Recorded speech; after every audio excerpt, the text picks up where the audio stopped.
Hey guys, welcome to the channel. Peace and nature, it's Easy Glaze. I picked up a nice Gravely commercial 260Z 60-inch mower commercial for 3,000 bucks. Nice and clean.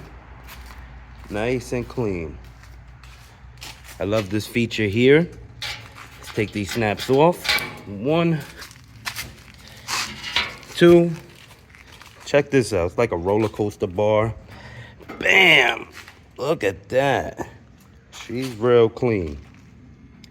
Only had 800 hours on it. And you could tell this bad boy was kept, garage kept, and kept well maintained. Maintenance.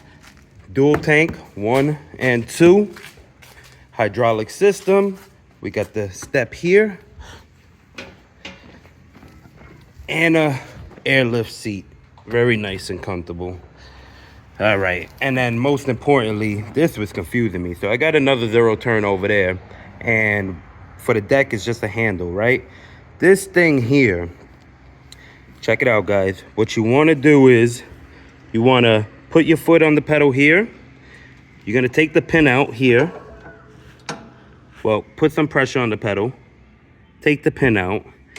And then from there, you release the pedal, right? So I'm going to drop it all the way down.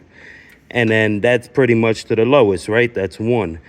So each notch, there's 1, 2, 3, 4, 5, 6, 7, 8, 9. 1, 2, 3, 4, 5, 6, 7, 8, 9. All right. So I'm going to put it on 3.5, which is 1, 2, 3, 4, 5, 6. 1, 2, 3, 4, 5, 6. I'm going to press the pedal here. And I'll get it into that 6th one right there. And you can see the deck had lifted up. This, oh man, I was sitting here for about 45 minutes trying to figure this out. When I brought it from the guy, he taught me how to do it, but I guess it just went right over my head. So I hope this helps, guys. Again, Gravely 260Z. It's a 2006, I believe a limited edition model as well. Looks nice and clean, guys. Let me know down in the comments what you think. Peace. She's a beauty.